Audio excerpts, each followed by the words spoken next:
it is kind of shocking to see it be as big as it is. And then you were like, but wait, when I was growing up, I was at my locker with my little anime Wait, you guys bullied me for this. Yes, Wait a second. literally. Like, it's that. But then a part of me is also like, oh, we won. Like, the nerds won. Yeah. You know, it took us this long. history will prove you wrong. Yeah.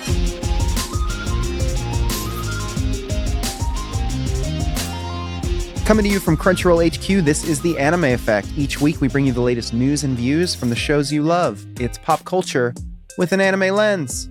For anyone tuning in for the very first time, you can listen to The Anime Effect wherever you find podcasts. And you can also watch full video episodes on Crunchyroll, the Crunchyroll YouTube channel. Yeah. If you're there right now watching, drop a comment. Be like, I'm here right now. Comment, subscribe, like. Yeah. So please go check us out on the different platforms and leave us a only 5 stars. Either 5 stars or don't leave a review. You're tempting them to do the opposite. It really does make a difference and can help other anime fans find the show. Helps us a ton. Helps us a ton. Today's episode, we have an amazing guest joining us, DJ, vocalist, and of course, extraordinaire anime fan, Yaeji. Yeah, let's go. Yep. We just saw Yaeji on the orange carpet at the Anime Awards this year. And now she's here to tell us all about her experience presenting during the Anime Awards pre-show and the impact that anime has had on her life and music. And I know we've got at least one super fan in the house. Yeah, it's Leah. I've been writing for Yaeji since self-titled album, since EP2, like Let's Go Rain Girl. Like I've been writing for Yaeji for years. So I love it. Excited. Before we get to welcome Yaeji on, we've got some news to talk about. We've got updates from AnimeJapan, one of the biggest anime events in Japan of the year. We've got some updates on the new Dragon Ball Sparking Zero game. This one's for me. Yeah, I'm like, that one's for Lee. This one's for me. I also, big fan. Sure. And a couple of anime and live action crossovers that we're seeing come out of Japan for some shows that, I'm pretty excited to check out. So you didn't think I was going to do it. I'm your host, Nick Friedman. I'm LeAlec Murray. And I'm Leah President. And we're here, the three of us, together to see just how powerful the effect of anime really is. Okay, so before we get into the news, I have to tell our dear listeners and viewers about my trip to Trader Joe's. Oh yeah, you said you were going to Trader Joe's, and the text floodgates open. Yep. We have a group text because, contrary to popular belief, we do communicate outside of this room. And we hang out outside of this room, yes. So Caitlin and I went to Trader Joe's, which is usually just our impulse shopping day, where we just buy like apples that are called like Cosmic Explosion apples and Experiment X. Yeah. Or like with more chemical X. Albacore tuna cloudy lemonade. Right? The names at Trader Joe's are pretty ridiculous, right? Like it's not just one thing. It's everything. Yeah. It's literally everything. Brussels sprout. Yeah, like sour jelly bean lasagna, frozen, and it's vegan and gluten free. But no, and then you try it and it's the best thing you've ever eaten in your life. The orange chicken, my guy. Yeah. The orange chicken. Ugh. Yeah, which I'm ashamed to say because I was vegetarian up until this year. So was it the orange chicken that did it? Well, I got peer pressured. You hear that, Joe? Pete is calling. Oh, I forgot. I did not know who you were addressing. I totally forgot that we were talking about Joe. I'm like, Joe.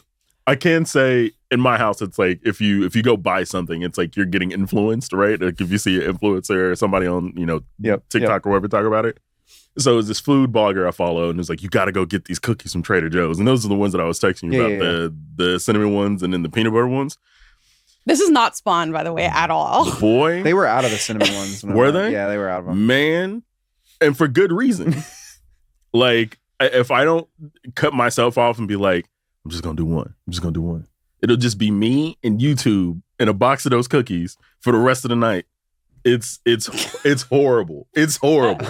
So you might be wondering, why did I bring up Trader Joe's? No, we actually have a tie here. So Lee, I think you actually have a story for us. So took my first trip to Japan last October. Super great. But I had to get gifts for all of my licensor partners. So apparently Trader Joe's is a huge thing in Japan. So it's a huge thing in my life. Right. Yeah. We're not talking about that right now.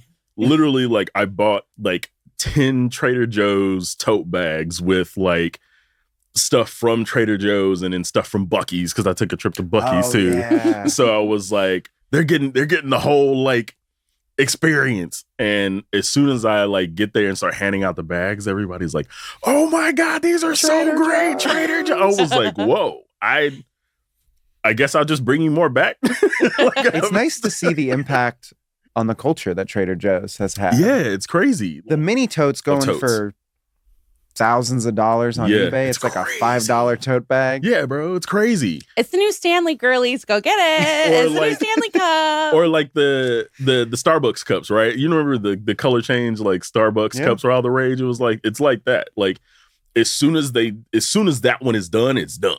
Yeah, kind of reminds me of life. Joe giveth and Joe taketh away. When it's done. When it's done, it's done. Life. All right. Thank you for sharing Trader Joe. I think we all have a Trader Joe's story. This episode brought to you by shrimp chip like ice cream. Oh yeah. From Trader Joe's. So up next, we have some AnimeJapan updates. Huge weekend for anime. So much news came out of that, so we have to talk about it. And then, of course, Dragon Ball Sparking Zero gameplay and a bunch of character updates, and more. So stay with us.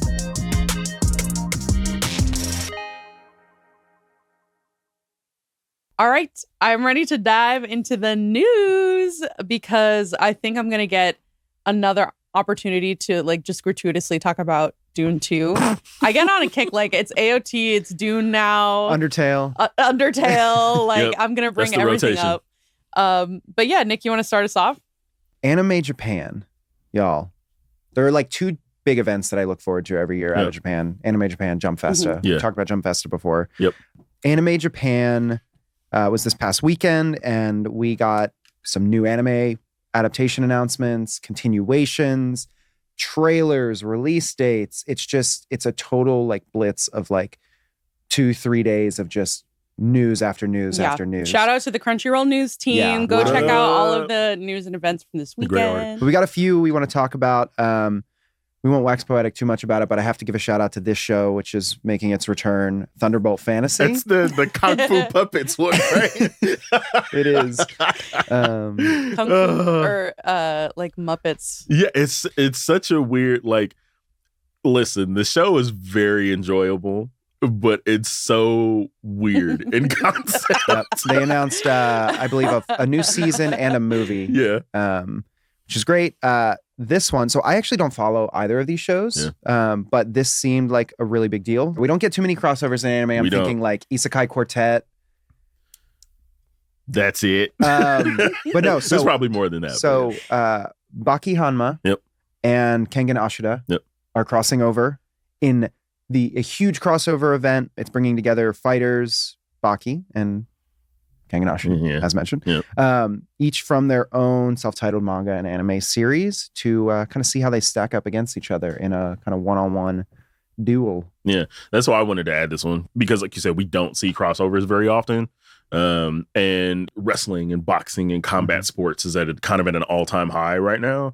And the fact that, you know, these two series are reflective of that because both of them respectively do very well for Netflix. So to see them say, hey, we're going to put both of these together and we're going to see, you know, who gets the KO out of this.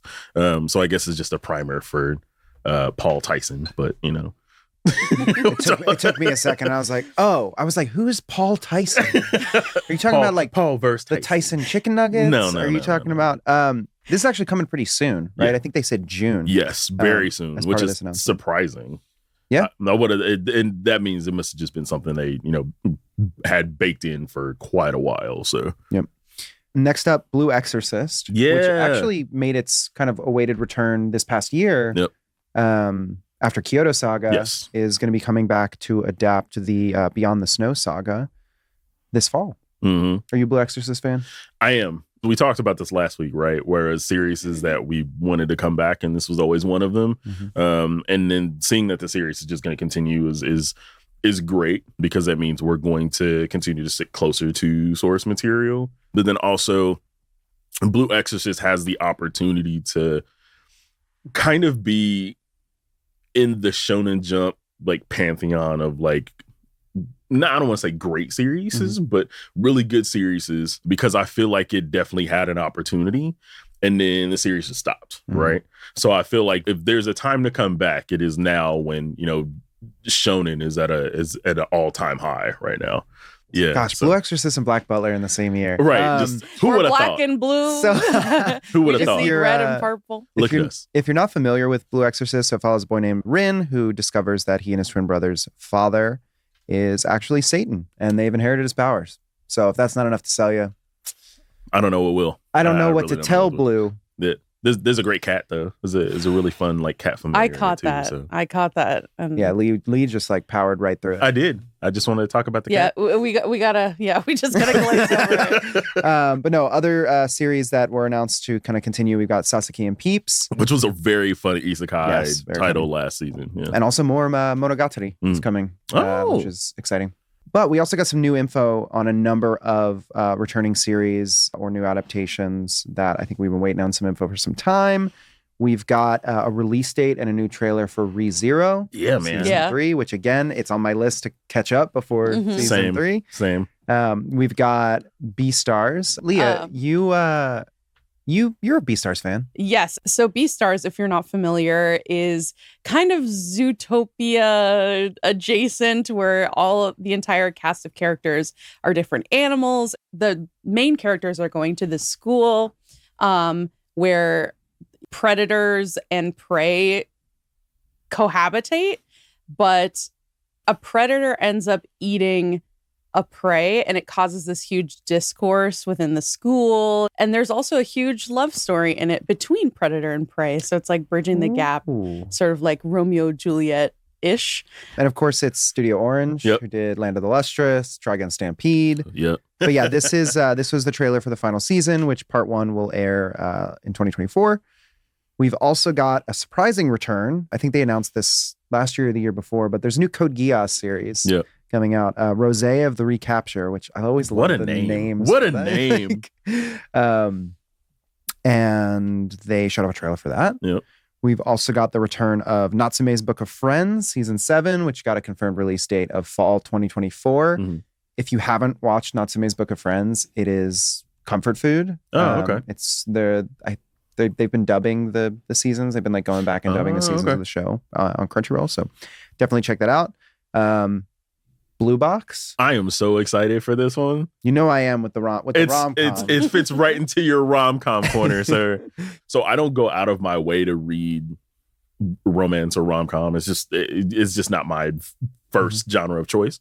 But my homie Luke, shout out, he texted me. He was like, bro, you got to read Blue Box. I'm like, what are you talking about? Read it. First couple chapters, immediately hooked. And if you guys haven't read it, it's basically about a boy that's on badminton team.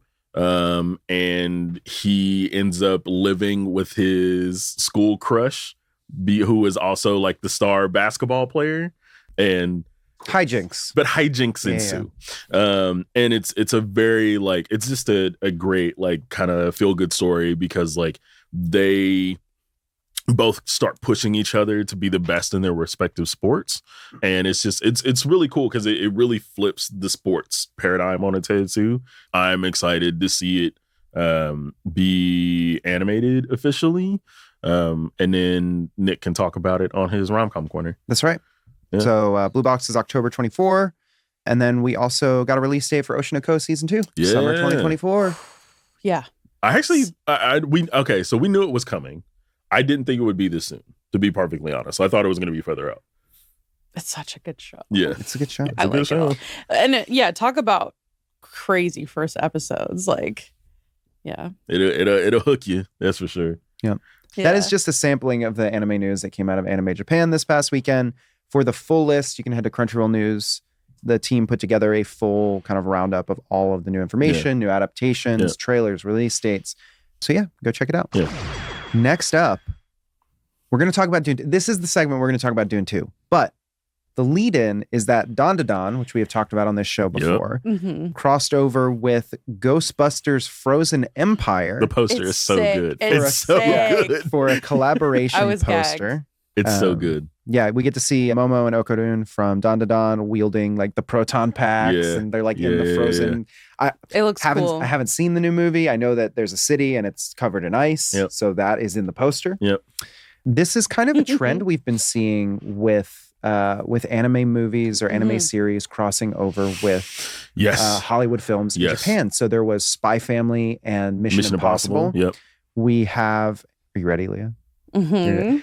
Gundam Seed Freedom, the new Gundam Seed movie, collabed with Dune Part 2, which they kind of mirrored their live action posters, where the characters from Gundam Seed took the places of Timothée Chalamet, and Zendaya. And then we had this was years back, but it was like My Hero and the Avengers, like when the Avengers movies were at the height. I do remember that. Those are good too. And Gundam Seed is, I think, in theaters in Japan right now. Yes, it is. And our last news item for the week, the return of Dragon Ball Sparking series, which I think for fans in the West, this is the Budokai Tenkaichi series. Yes. So we got to see some gameplay as part of a showcase with 11 new characters revealed for Sparking Zero. So there is a lot of food in here for us Budokai Tenkaichi lifers. There's a lot. We're eating good. We are. Was there a character that they showed off that you were like really into? You're like, that's going to be my main. I love DBS Broly. Like, he's such a great character, especially like if you're keeping up with the manga. Like, he's just been developing as a character, and it's been really great to see. And there's nothing to me that's better than like a good fight scene in whatever kind of movie, right? The fight scene between full power Berserker Broly and Blue Gogeta was like just that with that theme song playing. It's good. But because of that's the reason why I'm such a big fan of DBS Broly, because original Broly was cool, but it was just kind of like he was very like 90s villain, pure evil, right? Yeah. Where this one is like, okay, now we're friends. Pretty much. It makes it kind of cool. But also I love Hit. So seeing those two, like, and knowing that we're going to get, one of the better two characters to show up in DBS, I thought was really cool. Yeah. Leah, who is your favorite character between Birder, Toppo, Jace, and Dispo? And Bebop and Bebop. So I'm excited to see what the support looks like for this game. Especially because it's a fighting game, but it's more of like the arena fighter. Yeah. So it'll be interesting to see where this title goes, because it just seems like they're going to support it for multiple years. So even if they, hey, we're going to do fighters too, it seems like this title will still get support. Like, it's not going to be left behind because they start something else.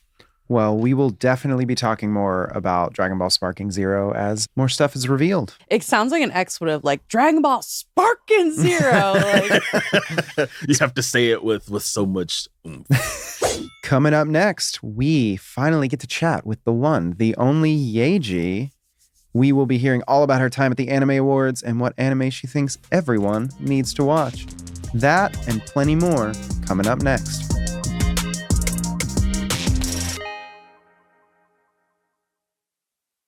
All right. It is my absolute pleasure to welcome onto this show such an impactful artist for me personally. Yaeji, we have on the pod. Welcome to the Anime Effect. We are so happy to have you here. And yeah, I think, Nick, do you want to start us off? Sure. So every guest we have on the show, we like to ask this question to kick things off. What was your gateway anime? Oh man, my gateway anime, I guess my earliest memory of that would be when I was maybe 5 years old. I was living in Atlanta, and there was a video rental store that was Korean, and I rented out Saint Tail, which is an old anime from maybe like the 80s or 90s about this phantom thief girl. But it was maybe like one of the earlier versions of Magical Girls. So that's, I would say, my gateway anime. Love a magical girl. Yeah. One of my favorite Awesome. genres, of course. Yeah. Same. So we are just a week away from the 1-year anniversary of your album Mhm. With a Hammer, which I finally got a chance to listen to, and it's fantastic. Yeah, so it is good. very good. It's so good. It's so good. So congratulations. Thank How you. is it growing up? How has growing up on anime impacted you and your musical career? Yeah, I mean, there have been a fair amount of very impactful openings and endings from anime, but I feel like looking back now, it's less of the specific musical influences and more of how anime has impacted me as a person. Mainly the fact that it's been the one thing that consistently in my whole life has been a source of inspiration, but also something that's relatable to me, no matter where I am living, because my parents moved around a lot. And I was also really shy my whole life and didn't really have many friends. So anime is something that's kept me company, and it felt realer than reality at times. And it was my escape. So I think all of that is definitely in my flesh and bones now. Yeah, I feel like all of us Perfect. at the table can really relate to that. Yeah. It was Yeah. such a huge part of us growing up as well, and Yep. you know, super influential on us. Yeah, I mean, just the idea of like one of the things I really love that you said is like anime feeling realer than reality. And I Yeah. think when Yeah, we're yeah, yeah. young Mhm. and we see anime as like this place where like only those stories can be told. Right. And so it gives us this like really unique sense of escapism that we might not get as frequently from, TV or film or like live action TV or film or like gaming. It's like it's its own unique experience. Yeah. Is that so? Did you approach this album with that same kind of feeling, like you wanted it to be its own universe of sorts? Yeah, thanks for actually bringing that into my brain, because I think anime actually did directly affect this specific album with a hammer. I started off with not even the music. I started off by writing a fantastical story, and I actually even have a book for it that I will make a zine so it's more available. But that's there's so a manga. cool. And it's the origin story of how this hammer in With the Hammer came to life. And That's awesome. Yeah, to briefly summarize it, fictional me finds myself in this pawn shop on like a Korean mountain randomly. Wow. And Wow. I was taking this walk because I was so angry, and I just had to like cool off and discover this pawn shop, walk in, and notice that there is this wizard dog that is the owner of the pawn shop that knows how to speak human. Oh my God. And he says, "What are you looking for? I have anything you need." And I tell him I'm looking for something to understand my anger. So then he brings me downstairs to this magical lair. The lair is like a mix of like Eastern shamanistic objects and random things like a Swiffer or like an AC unit and like a medical examination table. It's like a hodgepodge of everything I've seen growing up in all these different places. Yeah. And it casts a spell based on a self-help book. So he's kind of like a fraud. And the spell basically goes Can't a wait. little bit wrong.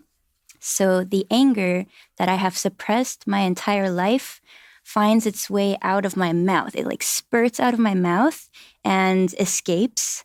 And because it's a pawn shop, it finds home in one of the objects in the pawn shop, which just so happens to be a sledgehammer. And I'll show you. That is so awesome. This is artistry. This is what great. artistry This is is. great. Hammer reveal. Hammer reveal. Because I was like, anime. But yeah, this is the magical sledgehammer, and it's God. Oh really my heavy. gosh. Wow. But yeah, I guess I live with him, and it's a complicated relationship of, is this my child? Is this a version of myself I've avoided and neglected? And then I started writing the music. And it helped because I could write music from this world that I've created. And that's essentially what tied the album together. Wow. So it's an exploration of my anger. Yeah, and that's kind of the next thing I wanted to touch on. And, you know, I just want to say again, like, I'm so happy to have you on the show. I've been writing for you since like Noonside, New York 93, No like way. EP2. Like, I'm a huge fan. That's crazy. Yeah. And so I wanted to talk about your lyricism. So I want to hear a little bit about your process, and especially, you know, in your music, you go really fluidly back and forth from English to Korean. Is there a separate, like, do you find that the process of writing in Korean is different from the way that you write in English, or is it just like a same continuous flow? Yeah, I guess it changed. The relationship of how I split language has changed a lot since earlier days when I started writing music. The reason why I started singing in Korean was mostly because my peers were not Korean, and so they couldn't understand what I was saying. And it was a way I could freely speak my thoughts without being so self-conscious in my early 20s, you know, of what I'm actually feeling. Since then, I realized I really love the sonic textures and qualities of the Korean language and how percussive it can be. So then it became a phase of really exploring the instrumental qualities of this language and then how it dances with English when it's mixed. And then to now realizing that what I want to express through music is beyond what can be expressed through language. Because even though I speak more than one language, there are feelings and experiences that I still can't express. And music is what bridges maybe all of those in-betweens. So now I would say it all flows fluidly, and it's actually a conversation between Korean, English, and the music to express like more nuanced feelings that I have. And it does tie to anime too, because like I said, the first experience of anime, my gateway, it was from a Korean video store. So it was actually Korean dubbed. That was my first entry. Wow. And then it was Cartoon Network for Cardcaptor Sakura and Dragon Ball, that era. Let's go, which was English dub. Yep. And it was very censored, but it was English dub. So that was like a new experience, because the dub and translation really dictates how the story is told, you know? And then I think I started watching it in Japanese dub, and I lived in Japan for a bit and learned Japanese then.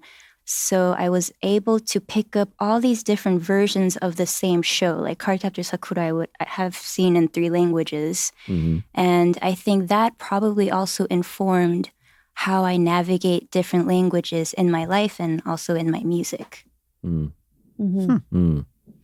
had brought it up before, kind of at the beginning, but you had mentioned how anime had been with you in the lonely times and how it really, you know, helped you growing up. How was your relationship with anime today? Is it, you know, just as strong as it was when you were growing up? Or has it changed now that anime is become more in the popular eye? And I think I'm still maybe processing the fact that anime has become so mainstream. Because it's, and I'm sure this is relatable for y'all, but it's been a part of my entire life. Right. But for most of it, I actually felt like I had to hide it, or I just didn't have peers I could actually talk about, other than online communities, I would say. In real life, I couldn't share it with anyone. And then all of a sudden, everyone's wanting to talk about it, wanting to ask me about it and ask for recs. And I guess it was maybe a little bit overwhelming at first, but the communal aspect of it is new for me. And it's I guess, it's a new type of relationship I can have with my friends. For instance, I have a friend I met here in my adulthood who's fully American, but he's also been watching anime for a while. And then we talk about these shows, and we both watch it in Japanese with just subtitles. And then I feel like there's a new layer of our relationship that's unlocked from it, because anime is kind of its own language. And if you understand anime and you've watched all these shows and you love it as much as I do, then that means something about our overlap. It's like a deeper connection, especially because Japanese is so close to Korean in language and in culture. I feel like for my fully American friends, it helps me feel closer to them in this new way. So I think I'm learning to really appreciate it, but it was overwhelming for a little bit in the beginning. Yeah, I can definitely say that. It has been shocking, even for us, and we've been working in anime in some capacity for quite a while. Yep. It is kind of shocking to see it be as big as it is. And then you were like, but wait, when I was growing up, I was at my locker with my little anime Wait, you clothes. guys bullied me for this. Yes, literally. Like, it's that. But then a part of me is also like, oh, we won. Like, the nerds won. Yeah. It took us this long. History will prove you wrong. Yeah, well, it's like, I just love, like, I mean, just the acceptance of animated content as, like, mature and like, because it always was. It's never just been the like, this is the award for the thing that your kids watch. It's like we've known, and so that acceptance over the last decade at least, it's validating, right, in a way that I think I guess for me, like, I don't necessarily feel like I missed out because it wasn't popular when I was into it, but it's like I get to have this whole new experience of this thing that I've had years to sort of build my credibility in. Like, the community aspect is a whole other beast. Yeah, certainly. So. I do want to shift gears just a little bit while we have you. So, you recently attended the Anime Awards in Tokyo. Yes. Yes. And I definitely want to talk about your experience that you had there. But first, we actually have some footage for all of our watchers. That means you guys gotta go subscribe. Go subscribe. Do it now. Straight from the orange carpet at the Anime Awards, and we know you'll recognize at least one person in the video. If you are listening to the episode, you can head over to Crunchyroll or the Crunchyroll YouTube channel to check it out. But roll the clip.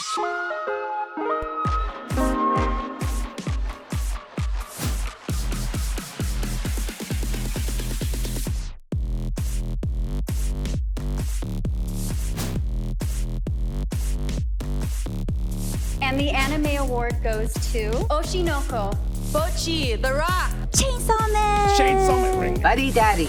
Yo, it's your boy Shay Lingo backstage at the Anime Awards. Attack on Titan, final season. Attack on Titan, final season. Demon Slayer, Kimetsu no Yaiba. Demon Slayer, Kimetsu no Yaiba. Hello, Tokyo. Hello, Anime Awards. What do you think? Jujutsu Kaisen Season 2! Let's go! Jujutsu Kaisen Season 2. Jujutsu Kaisen Season 2. Hey! Shota Goshizono, Jujutsu Kaisen Season 2. Jujutsu Kaisen Season 2. Anime of the year goes to Jujutsu Kaisen Season 2! Y'all, the Anime Awards were amazing this year. Yeah. Yes. If you haven't checked out our Top 5 Moments episode, go listen to it because we are sleep deprived and we talk about how much we loved watching the show. Yep. And Yaeji looked awesome. Your fit was killing it. Oh, thank you. Speaking of our favorite moments from the Anime Awards, you were actually there seeing it all happen live. Was there a standout moment from the show that, like, kind of just like you can't stop thinking about? From the show, well, from my experience, because I can share like behind the scenes.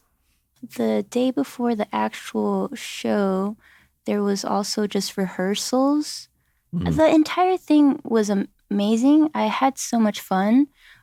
Rehearsals, there was just like, we were filming some things, trying it out, and I was getting touch-ups. And in the next room, there was Megan, and I could overhear bits of her interview answers, but not all of it. But I believe she said hot girls are nerds. And I think I was floored. I just could not contain myself. So for me personally, that was a highlight. That is such a cool moment. That's oh my awesome. God. Even the experience of just overhearing Meg in another room would already be my number one, but that's crazy. Yeah. Yeah. You said on the orange carpet that an anime everybody should watch is Nichijou. Yes. It's a slice We of love life Nichijou. that follows the adventures of 3 childhood friends. I haven't seen it. Bro. So how much time do we have? Can we just watch the first episode of Nichijou? Watch the first episode. So I guess this is my signal to watch Nichijou. Yeah, man. Yes. But, you know, I guess for you, Yaeji, and then Nick and Leah, what is it about the show that makes it so impactful, and why is it something that everybody needs to watch? My perspective may be a little different. To me, the humor in this show is otherworldly. It's something that's like it's instinctual and like guttural. It's obviously a slice of life, but it's also fantastical in ways that you would never expect, because most of the skits are about daily life, so mundane, and then all of a sudden you're brought into this whole other narrative, whole other parallel reality that's completely fantastical, and then you're brought back into real world. So it's an extremely creative show as well. But at the core of it, I think it's the humor that really gets me, and I feel like it really understands me. I mean, I was going to say, like, this show is the closest I think I've come to having a show to be like, this explains the universal language of what anime is and can be and represents. Like, I remember showing this show to my twin nieces when they were, maybe 10. They were locked in. Yeah. Because, you know, like you were saying, like, it's comedy, it's not quite absurdist comedy, right? It's not quite an Adventure Time or a regular show where it kind of veers. Like, it has its own just unique style. And like I was saying earlier, there are stories that can only be told through anime. Yeah. The daily lives of these characters, of, you know, Sakamoto, the cat, the android, like this can only be told in this way. In a way, it is sort of the absurdity that captures the emotions of like how you'd feel in that situation. Like it feels more fantastical because of that. Yeah. And I feel like it's vignettes of mundane day to day, but stretched to like the nth degree. And something about it, which I guess I identify as an introvert, it's like super comforting to me, because it feels like an insanely creative introvert just like let their brain go wild. And it's a lot of like thoughts I would keep to myself, like, what if that happened? What if that? But just like into like a show, you know? So yeah, it just really speaks to me. But yeah, Nichijou is truly unmissable. You have to see it. Okay. So speaking of unmissable anime, it is time for one of our favorite segments of the week, recommendations. I want to first just shout out the Jade Rabbit 92 on Apple Podcasts for telling us what they're watching. So they're checking out One Piece. They're in the Wano arc. Yeah. Shangri-La Frontier. Oh, Shangri-La is so good. Freyren Beyond Journey's End. Yes, so good. So good. One of the best like soundtracks. Oh yeah, so good. Of the past. It's one of those like sweeping, like orchestral fantasy soundtracks. Very good. So thanks for writing in on Apple Podcasts. If you want us to read out what you're watching, go leave us exclusively a 5-star review on Apple Podcasts. If you want, and leave a comment with what you're watching. But okay, let's Yaeji, I'd love to start with you. What anime are you currently watching that you feel like everyone should see? So this one is not a new one, so it's a rewatch, but it's a show called Aoashi, which is technically a soccer anime. And I know Blue Lock is really huge. I actually haven't seen that one yet, so I can't quite compare the two. But to me, Aoashi is, first of all, now I know everything about soccer. But also, that's how it goes, right? Yeah. And I'm obsessed with the sport, even though I will never play it. But it also just like touches on nuance of just like growing up as a teenager, having to exist in a very competitive environment, making mistakes. emotional, turmoil and romance, which I love to see in a sports anime because I think it's not that common or done as well. So to me, Aoashi kind of hits all of the check boxes. It just so happens to be a soccer anime, so I highly recommend. So my pick this week is actually an anime that just dropped, SANDLAND. We almost had the same pick. Really? I wrote it on the sheet and saw that you had wrote SANDLAND, and I was like, I can't take Nick's thunder on this one. So what is it about? So SANDLAND is an adaptation of a short manga series that Akira Toriyama had done about, let's see how I can describe this. So it's in a world that is obviously just all desert. Right? It's all covered in sand. And there's a royal army who kind of monopolizes water as currency in a way. Water's really expensive. It's hoarded by the elite. Sounds like Dune. Am I right? Oh my gosh. Anyway. Oh no. I won't shut up about Dune, Yaeji, so that's why they're all rolling their eyes and sighing audibly. So the main character, Duke Atreides, my ducal signet. No, so the main character is an older gentleman who's the sheriff of this small town, and he basically comes across some demons, some fiends that are, they're generally hated on in this world. There's propaganda that's demons are evil, they'll kill you and steal your water, and really they're just trying to live their own lives. We're trying to survive like you are. Yeah. If they wanted to, they could take over, but they're really just stealing water, nonviolent crime there, and living off on their own, their lives. Very Jean Valjean. Yeah. So so the sheriff, who you learn is Shiba, he teams up with these two demons. There's this basically the son of the Devil King, Beelzebub. Yep. And this very old, wise, goofy old man named Thief. Yep. And they steal a tank from the army.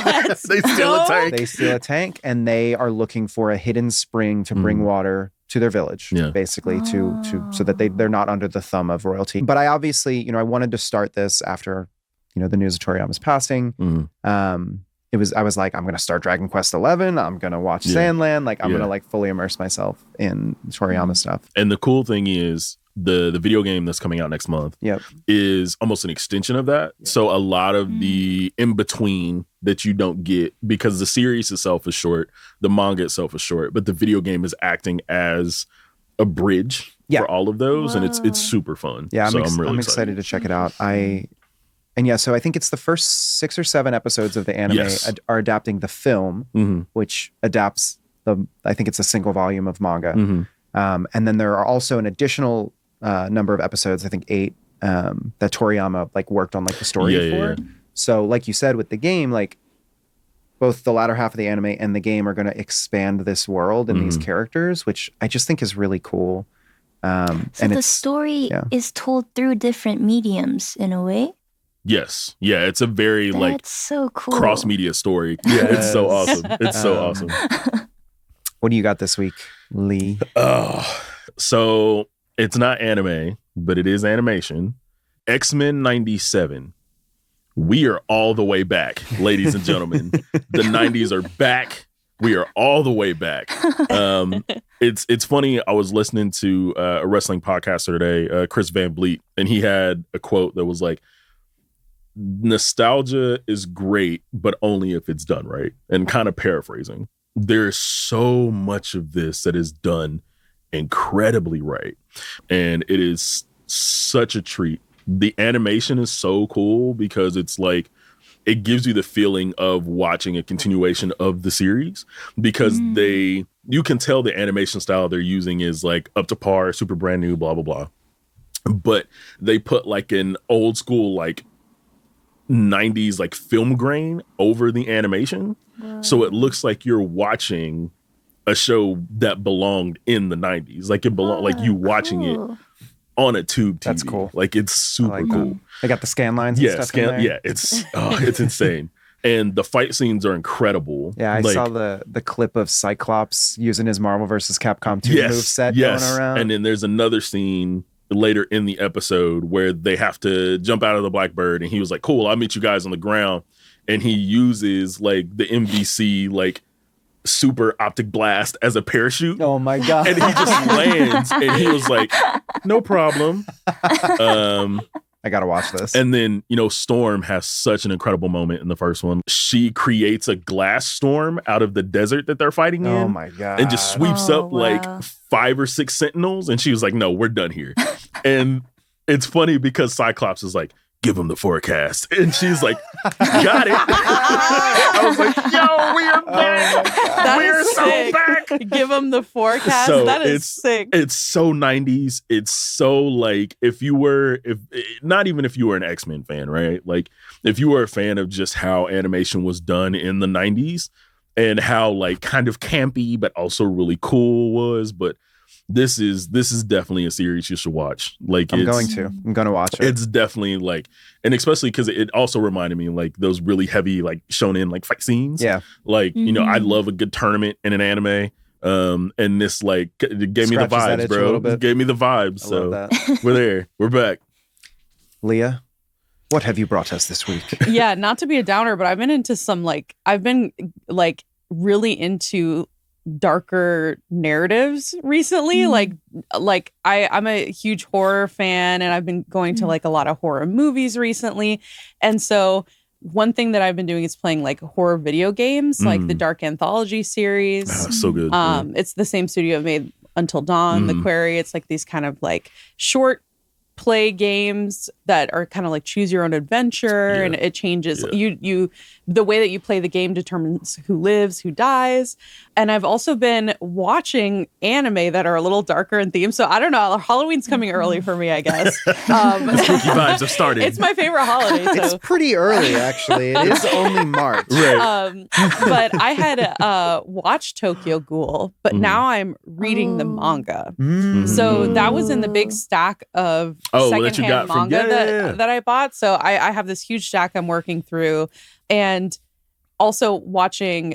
We talked about it earlier, but Oshi no Ko, which kind of explores a lot of like the darker side of like the idol industry. And a good comparison would be something like Perfect Blue. Oh, yeah. Where it talks about like fan culture, idol culture, and sort of just like the quote unquote price of fame.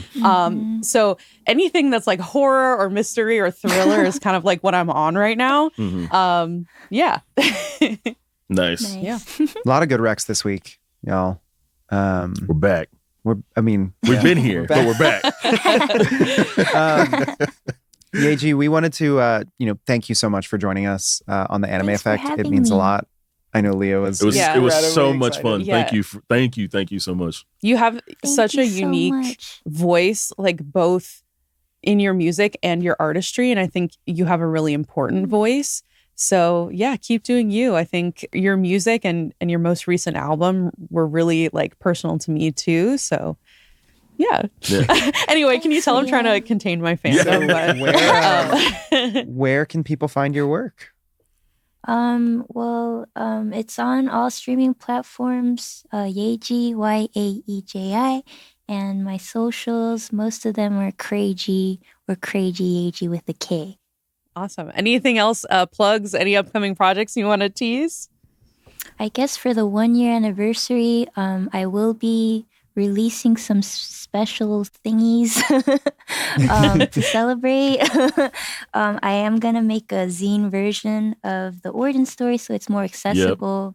Yep. I'm looking forward to that. Ready for that. Big That's time. So cool. Yay!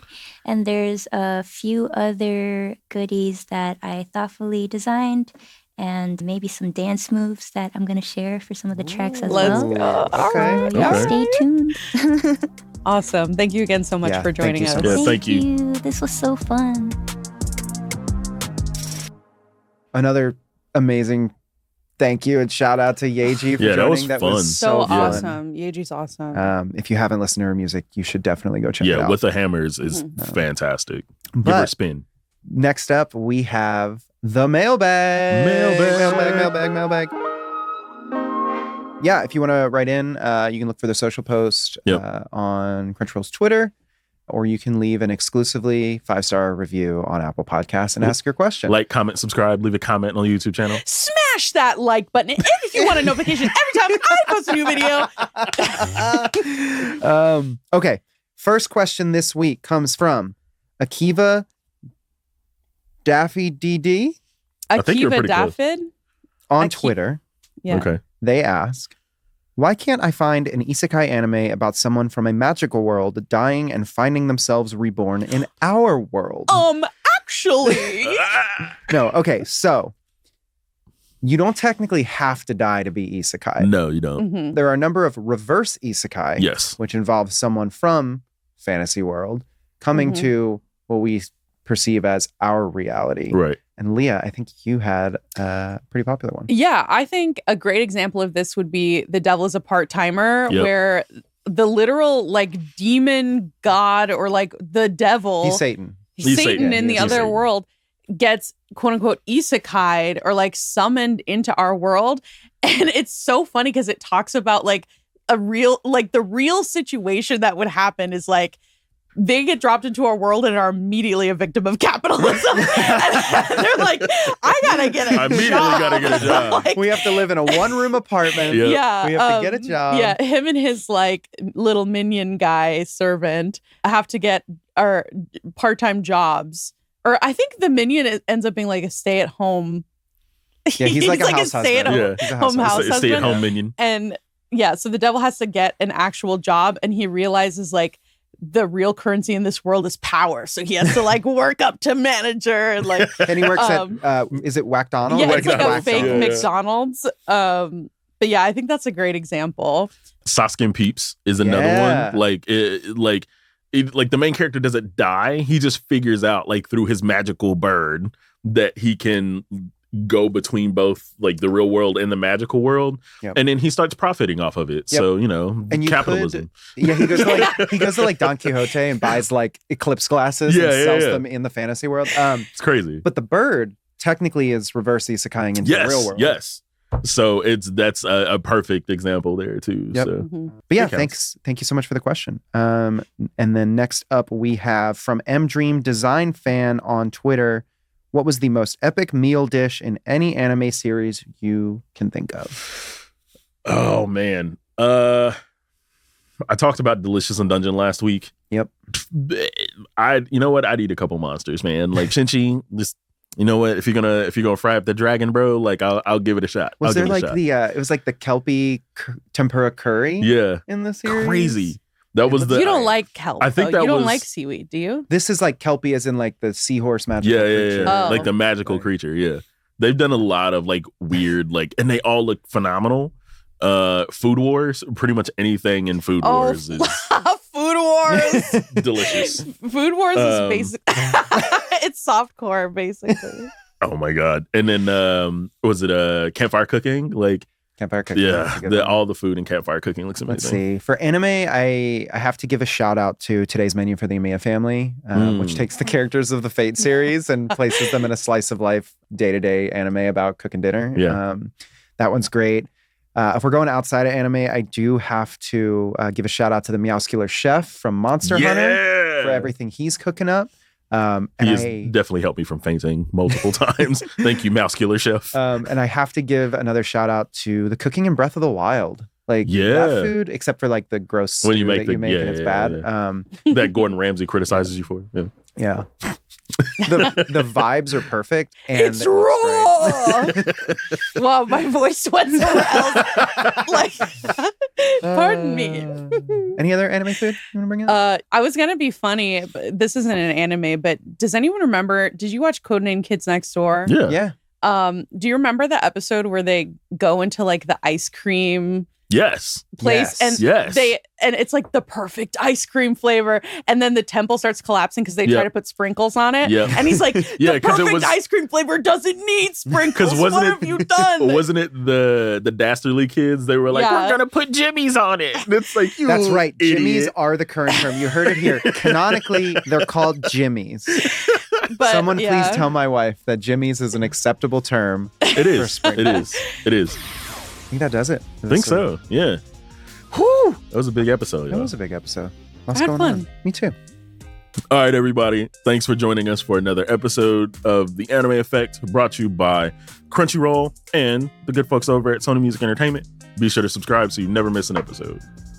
Crunchyroll Presents The Anime Effect is hosted by me, Nick Friedman, LeAlec Murray, and Leah President. We are executive produced by Jonathan Hirsch, Shara Morris, Alex Lawless, and, if you can believe it, me. No way. Our lead producer is Kyla Carnero, and our associate producer is Zoe Culkin. Patrick Emile edited and mixed this episode's audio. Tyler Lucas filmed and edited the video.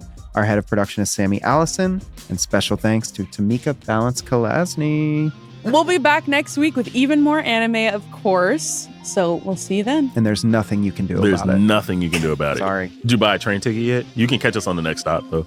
Bye. Yeah. Later days. I'm just gonna wait for her to Gigi. All right, Gigi, you're gonna join the conversation. Oh my gosh, so cute. Be quiet. You have to be quiet. Oh my god. This is Gigi. Hi, Gigi. Hi, Gigi. Hello. Welcome to the Anime Effect. Gigi, you're a star.